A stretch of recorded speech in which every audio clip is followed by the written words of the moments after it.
time seems to stand still out here. I wish that it would. Then I wouldn't have to worry. Then I wouldn't have to worry about anything. Oh, my beautiful Raven. Who'd believe that you would be such a threat to me? If only you weren't so damned inquisitive. Why couldn't you take what I say at face value? Why couldn't you stop asking questions? Always asking questions. And now you've really done it. You've written to that clown, Damian Tyler. Well, too bad, my baby. That letter will never get there. Oh, no. It's hidden somewhere in tons of Zurich trash. So Mr. Tyler won't be getting any little messages from Mrs. Schuyler Whitney.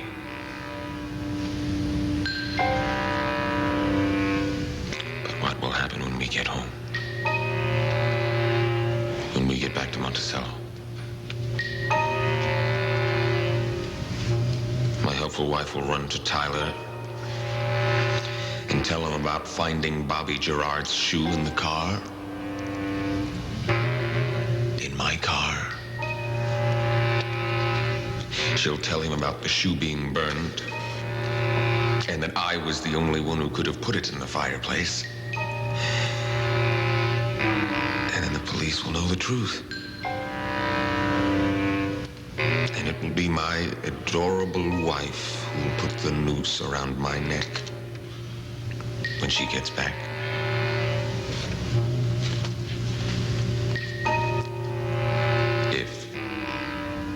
She gets back.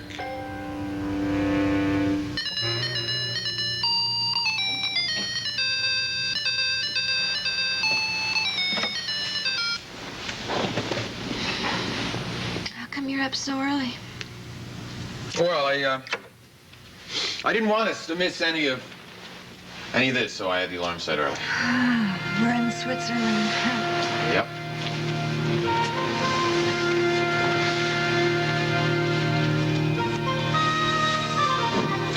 Breathtaking. Yeah, I know it is. It's awesome. What time is it? It's a little before 8. I want to go to the store, buy some skis, and go skiing immediately. Whatever your heart desires. I'm so happy. I'm so happy to be alive.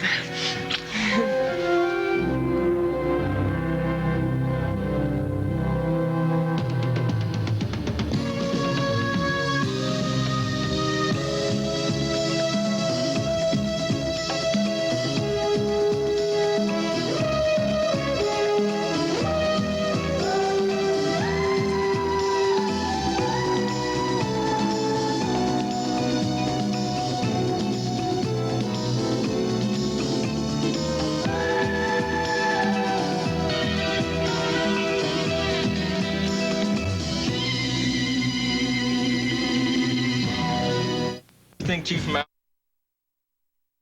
I'm sorry, I was just remembering a phone conversation I had with Star before I came over here. Well, yeah, what'd you say?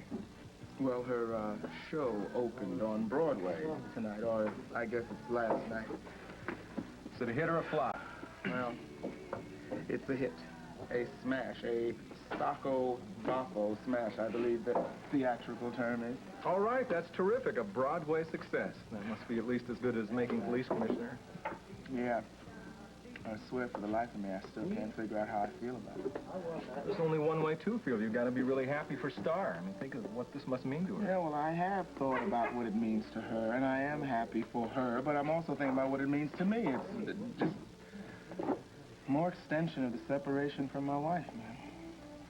And you're not sure how you feel about that? I am not sure at all. Well, since we're in this deep, what is going on with Didi Bannister? Who? Come on. What did she say to Julius Newcomb's proposal of marriage? I don't know, and I probably won't find out till it hits the papers. Why's that? Didi is, having difficulty communicating. So? What are you going to do about it? That's better. I am not going to do a damn thing about it. Look, would you mind if we just, drop this subject? I think we've exhausted it. Okay, okay. I'll tell you what, maybe I'll give you something else to think about. Yeah, well, please do. Have you ever heard the name Nora Fulton? Look at that. Nora Fulton, Nora Fulton. Come on, she's Nicole Kavanaugh's secretary. Oh, sure, okay. So what's so interesting about Nora Fulton? Well, Spencer Barney told me that he used to work with Nora Fulton in the same household. He worked for a family called the Bowies. And at the same time, a Mr. Gunther Wagner worked for that family. You want to run that by me again? It's true. Not only that, he said that Gunther and Nora were very close. No kidding. Well, now that does smack of one of those, isn't it a small world situations, doesn't it? Yes, it does. And these isn't it a small world situations make me very curious. Don't you think that's kind of a strange coincidence? Are you kidding? Of course. Well, I think that I'm going to say something to the chief about it tonight. He's usually up pretty late. Not tonight, my friend, not tonight. Why not? I saw the chief leave headquarters early with a, rather cute little blonde. What do you mean by that? What kind of a question is that? Well, if it's the truth, why don't you admit it? So what? So I grew a mustache to look a little older. Nobody wants to look older. Why would you? You gotta understand the situation I was in. I was being appointed deputy chief of police in a major city department. I was gonna be giving orders to thousands of officers, some of them 10, 20-year veterans. Yes, and you with the face of a choir boy. Yeah, curse of my life. Look, I was being appointed by my boss, and it was on the one specific condition that I grow a mustache. He said it would give me the look of authority. You have a way with authority. Yes, well, anyway, that is the saga of how I've come to have a mustache. I just gotten used to it. Well, I think it's a very nice story. How about you? You think you could get used to it? I already am used to it. As a matter of fact, I think I'm addicted to it. No? What are you addicted to? You. But I don't want you to stop talking. I want to hear all about your past. You do, huh? Well, I'm not known for being very articulate, but, you know, I've been more talking about myself since I've met you than I think I have in the past 5 years. What is it you do to me, lady? Well, it's just that I'm interested in you, interested in your personal history, that's all. Here's my wife was never very interested in my personal history. I don't think my wife was very interested in me, period. I can't understand that. I mean, you're such a sweet man. How she could ever let you go? I'm sure for the same reason so many cops' wives have. The crazy hours, the extra duty during emergencies, never knowing when those emergencies might be hazardous to your health. I'm sure that you can imagine all the classic symptoms. Being married to a cop's not an easy life. And I'm the one they call the top cop, so living with me must be especially tough. Well, I would think that cops' wives get used to it eventually. I don't think they ever do. You know, they start off thinking their love is strong enough to surmount anything. Those problems don't disappear. And in the long run... Well, look, let's not talk about the long run. I just want to talk about right now.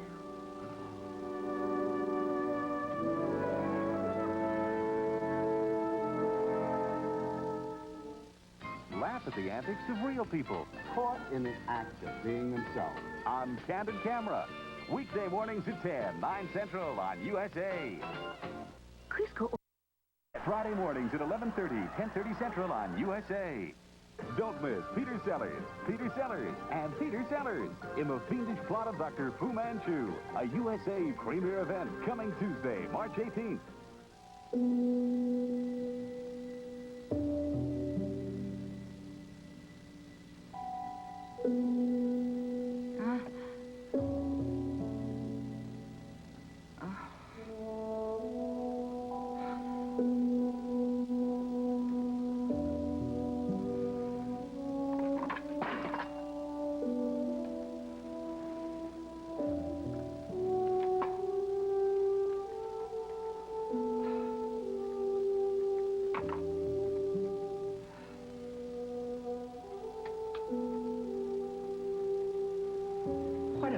clumsy thing to do. Good Lord, you probably wakened the entire household. What a terrible nightmare. It seemed so real. Geraldine, are you all right? Oh, yes, dear. I'm all right. Come in. I thought I heard a noise. You did. Terribly clumsy of me, but I'm afraid I knocked the telephone off the nightstand. Oh. I don't think I did any serious damage. You know, my dear, I don't mind growing old. It's just that I'm getting messy. You are neither one. I just want to make sure you're all right. Yes, I'm fine, really. It's just that I woke so suddenly, and for a minute I didn't know where I was. I'm terribly sorry if I disturbed you. Oh, don't worry about it. Don't worry about it at all, please. Why don't I just sit here for a few minutes and maybe we can chat? You know, the truth is, it was a nightmare that woke me. And that's so strange, really, because I rarely dream. Well, you do have a lot on your mind. Yes, I do. And it all has to do with Raven. Was your dream about her? Yes. It seemed so real at the time. But now it just seems absurd. Raven and I were climbing a very steep, a very long stairway to some sort of watchtower. It took us forever to get up to the top, but when we did, there was a big clock there, or... No, actually, it was a huge pocket watch. Raven wanted to arrange the hands of the clock so they'd read the correct time, and I thought it was just too precarious. I didn't want her to, so I tried to stop her. And, of course, typical of Raven, she said she was going to do it anyway. So I cried out to her. I said, Raven, stop, don't. You'll fall. And that's exactly what happened. I watched in horror, and she fell from that tall steeple to the ground. It was awful. Then I woke up. Obviously, Geraldine, you had Skylar's pocket watch on your mind. I suppose I did. Now, my dear, I really don't know anything about interpreting dreams, but this seems to have its own symbolism. It's as though it's your deep concern that she's headed for a terrible fall in spite of your warnings. Nancy, she is so self-willed, so stubborn. And in the real world, I won't be there to warn her when it happens. Well, when she and Sky return and you move back home, maybe she'll be more reasonable. No. I don't think Raven will want me back in her home again, or in her life. Ever. Oh, my... I'm sorry, you're awake. That's all right. I wanted to finish this chapter anyway. Geraldine all right? She's a bit calmer when I left her. What was wrong? Well, she's having terrible nightmares. She's still very upset about a quarrel with Raven. You know, she cares about her very deeply, and Raven's rejection is very, very upsetting. I'm sure it is. But I have the feeling it'll all blow over when the Whitneys get back from Switzerland. Yes, I was trying to convince her of that, but I'm not sure I was successful. Nancy, do you think I was wrong in my attempt with Raven? I mean, to confront her with all those facts about her husband? Honey, they were going to leave for Europe the next day. We wouldn't have a good choice. You know, I did talk to Tony Hammersmith about calling Skylar as a witness. After all, he was Gunther's employer. That would have kept them in Monticello indefinitely. And, Mr. Hammersmith rejected the idea? Yes, he didn't think Sky would help the prosecution, that the defense might have been benefited from the cross-examination. Now, he's gone. And we still have no evidence that he was involved, even partially, in Gunther's death. But you think he was, don't you? Nancy, I firmly believe it now. And I'm not the only one. So you think Chief Mallory's really smitten with this girl, Jinx Avery, huh? And if you saw her, you'd know why. She's a good-looking woman. Well, maybe he's finally coming out of his shell. I hope So he'd be a lot easier to get along with. Nothing like a dame. Or so Confucius said. I think that's Rogers and Hammerstein, Calvin. Let's get out here and go someplace where we can get some good booze. Well, I think the place is closing now. Well, maybe we ought to get this little show on the road, huh? Why not? I'm tired of looking at your boring face anyway. Yeah, well, suppose I was to shut your eyes, both of them, then you wouldn't have to look at this face anymore. Yeah, well, maybe if you had guts enough, you could just try it, you clown. You calling a clown? Clown? Hey, you see anybody else in here that fits that description? Now, look, you owe me $20, and you're trying to weasel out of it. You can just put it in my hand right now, or you are going to go out of here in an ambulance. That wasn't a real bet, and you know it. I'm not going to just give you $20, but if you think you're bad enough to take it, then come on. Hey, I'm just going to do cut that. it out. What the hell you guys think you're doing? Knock it off. Anything to you, Matt? I said knock it off. Hey, now, what are you going to do I about said it? knock it off. Hey, there's no point. Okay, hold it right there. Police officers, Monticello PD. What Oh, Officer McCaffrey was right. You do carry an illegal weapon. What are you talking about?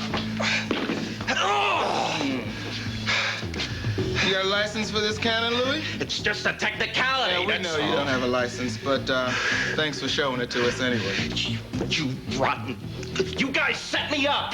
And that's a good thing we did before you got a chance to use that weapon on somebody else. No, me and my pal just did you a favor, Louis, a real favor.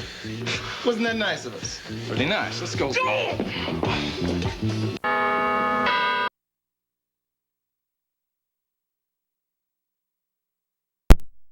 Of passing time, age.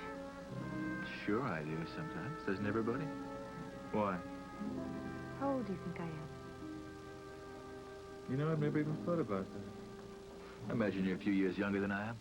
Well, I'm 28, and lately I've been feeling very, very old. Oh, come on, for heaven's sake. What would make you feel like that? Oh, a couple of things. But tonight, I don't feel like that at all. You know something, tonight I feel like a kid again myself. But I've been feeling this way ever since we started going out together. You don't suppose I've fallen in love with you, do you?